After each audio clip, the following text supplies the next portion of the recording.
In this video, we're gonna cover why your ad costs keep spiking. On your path to $1 million months, you're tacking on that next million a month. You wanna have predictability and consistency in your CPAs. And in this video, we're gonna cover what all my clients have done and that we've done on behalf of clients in order to keep their costs as predictable, consistent, and as stable as possible. If you're tired of the fluctuations, you're tired of the spikes, you're tired of just not knowing why you keep getting fucked on when it comes to your cost per results and your ad costs spiking, this video is gonna be perfect for you. Allow me to reiterate that whether you're new here or whether you're already a subscriber, there are no earnings claims or income potential on any singular one of these videos. According to the US Bureau of Labor Statistics, you have a 0.1% probability to ever hit 10 million a year, let alone the even smaller probability than that to hit $1 million months. We have no idea who the fuck you are. We have no idea your current circumstances. And of course, this is just a YouTube video for free on a public platform. There is no implied earnings claims in any way, shape, or form when you watch any single one of my YouTube videos, let alone this one here today. So again, without further ado, if you're new to the channel, welcome in.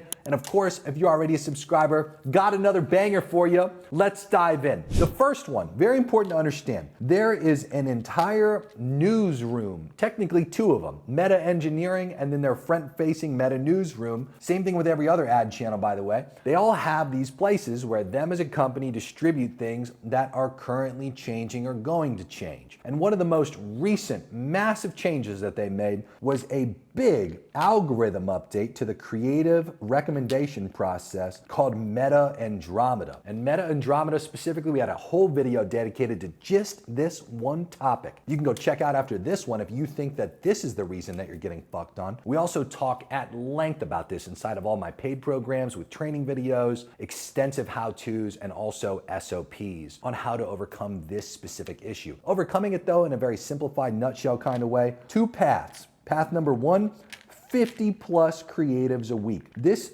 new Andromeda update is pretty simple to understand. The Meta Engineering article specifically talks in depth about how it works. There's a multi-stage algorithm recommendation process for what creatives get served to the different people that could be targeted by different creatives. All kinds of variables. Without boring you with all those, here's the simple way that Andromeda got worked into the process. So the very first step, which is just sifting through all the possible creatives that exist to serve to somebody, not factoring in the subsequent steps that happen after, just that very first step. That's where Andromeda got placed. That was the new update in the algorithm recommendation process. This is the new thing that technically rolled out what it appears across all accounts in July of 2025. It was announced in April of 2025, but you know how they do it over there. They don't just batch release it to literally every person that's an advertiser and the algorithm as a whole. They do little pocket tests and you see how fucked or good the results are for different people. They try to put some propaganda out there when they do a major algorithm update, and they try to put you on game so you don't get dunked on. But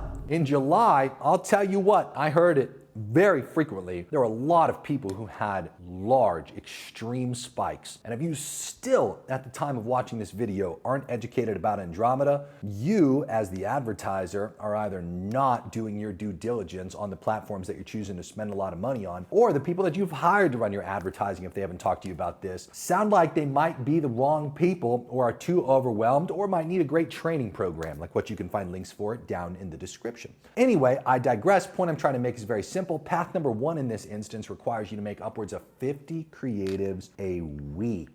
And again, we talk at length inside of that video on Meta Andromeda as to why. Path two, we typically require our clients to make about 15 to 30 fresh creatives a month that are well diversified in the messaging that they communicate. So historically, what you'd find time and time again when you advertised was a need for a majority hook. You needed to find one specific hook that worked the best, that you could essentially recreate again and again and again and again forever and just milk the shit out of it. That was the historical best practices. That was called a majority hook. And yes, majority hooks, you can absolutely still milk the fuck out of them. But what we found, and this is very interesting, the minority hooks, the hooks that never really moved the needle that much, that would never really get that much distribution, that would be left high and dry amongst all the other creatives that worked a lot better, are actually, and surprisingly, what's working a lot better than all of the historical algos that we've worked through as advertisers. So what's interesting about this, and this is very simple to understand, we're just seeing that these little minority hooks here, these have a lot more impact and are what you can technically look for as a best practice when you're considering messaging diversification and how it relates to path 2 of the Meta Andromeda update. But again, this is very simple to understand. This specific Meta Andromeda algo update requires either a really large volume of creatives on a week-over-week basis to lower your probability of ad costs spiking, to increase the probability of consistency and predictability when scaling with your cost per result, or it requires you to have a smaller quantity of creatives, maybe more than what you're regularly used to though, depending on where you've settled into, that are well diversified in the messaging and what you're actually communicating. Whichever path you choose to take, I can't stress this enough, if you are not actively working this into your current creative process when you're actually making ad creatives, this alone is something that you must factor into what you're currently doing. It's not an optional thing if you're spending a majority of your ad dollars on Meta. You have to put your attention into this. This matters a lot, okay? Second thing that can fuck you are the ad auction costs. So in some instances, there's just these times of year where costs are substantially higher than what they're regularly going to be during other times of year. Sometimes there's macro events that can affect ad auction costs. Sometimes there's individual holidays. Sometimes there's entire quarters of the year. As a great example of this, any advertiser who's been spending money knows Q4 is wild. Upwards of 70% of the entire year's ad spend, it's a statistic that I got from Facebook's headquarters, is spent during those 3 months of October, November, and December during Q4. It's all the e-com boys that crawl out from under their rocks and get their nut for the entire year. They do that during Q4. Starts with October, goes into the Black Friday month and pre-Christmas and holiday shopping month of November, and then obviously December for the last minute gift giving. I can't stress this enough. When 70% of the entire year's ad spend supposedly is getting spent within a 3-month duration of time, you obviously want to assume that you're going to factor in inflationary costs during that time. Like, you're just going to assume that you're thinking to yourself, everything's going to be more costly. There's all kinds of best practices that you have to follow during Q4 periods of time. We're already preparing our Inner Circle members. We're already preparing our Master Internet Marketing students for that upcoming duration of the year with plenty of great training videos, best practices, and things they need to do. We try to create a lot of momentum going into that time of the year. You either need to hand off the cost to customers, increase your upfront ROI that you're able to generate, and that could be done through low ticket to high ticket funnels as an example. That could be done through offsetting some of the lack of profitability from the inflated costs by having lump sum funnels worked into what you do, like challenges during those 3 months as an example. There's all kinds of best practices that you must follow, not optionally follow, must follow during inflationary periods. Q4 being one of the largest. But what we've seen throughout 2025 specifically, and what seems to be will be the case for all future years as well, is smaller holidays have also had a much higher inflationary period. And it's been not just for the day of the holiday, it's been for the days leading up and about 2 days after the holiday itself. So this started in 2025 in February when we had Valentine's Day, the Super Bowl, and President's Day all on a weekend. So the ad costs were pretty extreme during that little period of time around the middle part of February of this year. Then we saw it again in March with the random holiday of St. Patrick's Day having some inflation. We saw it even during the first part of April and the very late part of March for April Fool's Day and then Easter. We saw it during periods of time where kids were out of school and people were not necessarily on the platforms as much, and they started summering and vacationing, or for the international folks watching, went on a holiday. Can't stress this enough, having less platform time also leads to more inflationary periods because auctions are higher cost when there's less users on the platform. So when there's a lot more money flowing towards demographics you're targeting, or just a lot less people, and therefore there's more advertisers trying to reach less people, you're going to have inflationary ad costs. And so therefore you have to have a plan. You have to have something you could do during those specific periods of time in order to offset the spike that's otherwise going to occur. You also have to have differences in campaign structure. Again, I leave a lot of the specific solutions for people who actually pay us through our Master Internet Marketing program or Jeremy's Inner Circle, which you can find links for down in the description, but I'll still put you on game. Cost cap campaigns and bid cap campaigns can be tremendous solutions during those inflationary windows. Instead of running your lifetime campaigns or your daily budget campaigns with auto bidding is essentially going to automatically fluctuate your costs up when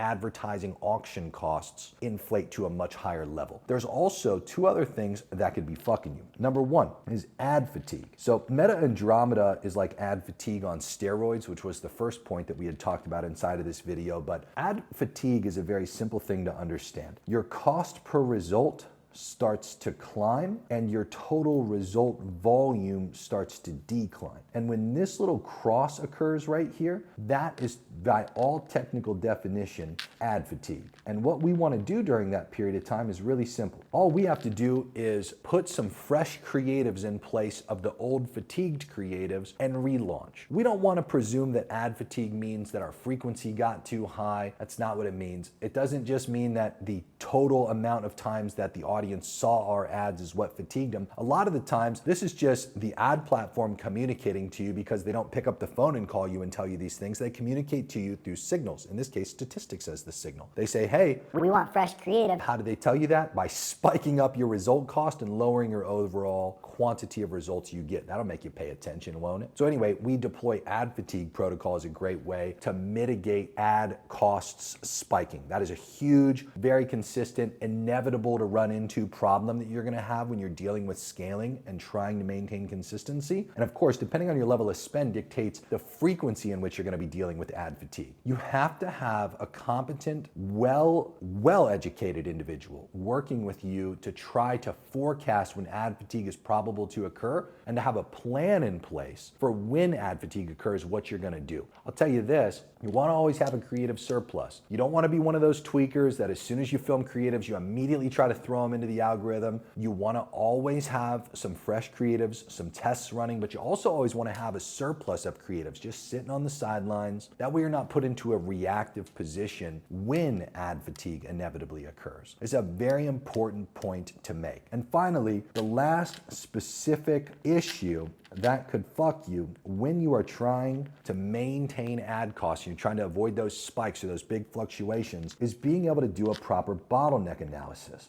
Time and time again, we find new inner circle members, new master internet marketing students, new clients, not being able to assess what specific KPI became contracted or inflated that is currently fucking them. They don't actually have a grip or their thumb on it for what specifically is happening at each step of the process for advertising and sales. You want to be able to have a step-by-step process from the origination of the lead all the way to the lead actually being closed. When we actually go through the process of just looking at distributing an ad, I'll give you an example of a few. The first thing is CPMs. The second thing is our link click-through rate. If we're driving traffic, let's say to a webinar, we want to have the opt-in rate in mind. We want to have the show rate to the webinar in mind.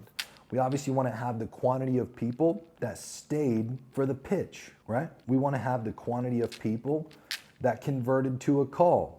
We have the show rate of the call, we have the close rate of the call, we have the AOV. Each one of these and many more individual statistics in this example, all rightfully so, deserve to be tracked. And when you track them and you look at week over week trends specifically with this statistic, what you're gonna see is potential contractions. And the point of a bottleneck analysis is to be able to conclude which one of these statistics do I wanna put my time, effort, and attention into. I wanna laser concentrate my time, effort, and attention onto it so I could open that bottleneck up. As an example, you might be suffering with a really low link click-through rate right now. Maybe it's like 0.5% or 1%. Being able to double that to 1% or 2% is very reasonable with far better creative than you have now. If that out of every other benchmark that I could track in my current advertising and sales process is what's deemed to be easiest to double, that's where I'm gonna put my time, effort, and attention. That's where it deserves to go. Because if I doubled that specific statistic in that example, without spending any more money, I'm gonna double the quantity of people that make it through every subsequent statistic, which would logically mean I double the revenue out the other side of the funnel, which would mean I double my ROAS. So when it comes to ad costs specifically, I'm gonna assume you're looking at your cost per result. Your cost per result is made up of some key statistics. So when you look at your CPA, okay, right? And you try to determine like, okay, what could be making up this statistic? It's pretty simple when you break it down. It's things like CPMs. It's things like your link click-through rate. It's obviously opt-in rates and conversion rates in general on the page itself. These are examples of the statistics that make up the total cost per result that we're generating. Some of these have subsequent statistics. Like as an example, in my conversion rate on the page or on the opt-in, maybe I'll have a VSL on the page. I therefore would want to track some sub-statistics like play rate, the engagement rate, right? But these statistics by themselves, this is not a set of statistics that really matters unless my opt-in rate specifically is what's fucked, and therefore I need to now track the subsequent statistics below that main statistic. You understand? It's like, here's the main statistic, and then we get to the point where all the subsequent statistics beneath that start to matter, because each one of these, independently of each other, every single one of these is all made up by a set of substats. You understand what I'm saying? It means a lot to be able to track them. But remember, you want to start with the main stat, then you want to work to second layer stats. Second layer stats are the ones you really want to keep your thumb on. The third layer stats, those are the ones that only matter when the second layer stat is fucked and you need to break it down a little more for what's making it fucked. You understand? The bottleneck analysis is then, as I mentioned, just to reiterate, from there intended to help you laser focus on which one is easiest to double. Sure, your opt-in rate might suck. Sure, your link click-through rate might suck. Sure, your show rate might suck. But which one do you actually want to put attention on? Because again, where attention goes, results flow. Doubling up one of them is going to double up the ROAS, double up the quantity of people that make it through, assuming all the other stats hold the same after I double it. You get what I mean? It's kind of like a game of whack-a-mole. You don't want to try to whack all the moles at once, otherwise you miss most of the moles. You want to try to whack one at a time, isolate your attention through it. That way you get a far better result in a shorter duration of time. So anyway, these 4 things are what I've chosen to present to you here on YouTube today at no cost to help increase the odds that you have consistency, predictability while you're in the process of scaling up big. I want to be very fair and openly disclosing, I'm not one of those guys that sits here and tries to give you literally everything that I know. Quite the opposite. I actually withhold a tremendous amount of information here on YouTube that I leave for everybody who joins into my paid programs, which you can find links for down in the description. So if you would like to know all of the details of each one of these things independently and all the other ones that I've left out intentionally in this video, check out the links down in the description for my different offers and pick the one that seems best for you. In the meantime, go consume all the other videos on my channel. They're all bangers oriented towards helping you get richer. But again, I can't stress this enough. There's a very low probability that you actually make any money at all. So we in no way, shape, or form make incomes claims, earning potential claims, or guarantee any kind of increase in revenue as a result of watching any one of these. These are all just lessons passed down from people who have been there, done that have gotten results from these kinds of things that we put for bite-sized clips here for you on YouTube. So anyway, go consume those, subscribe to the channel if you haven't done so already, and go get richer. Talk soon.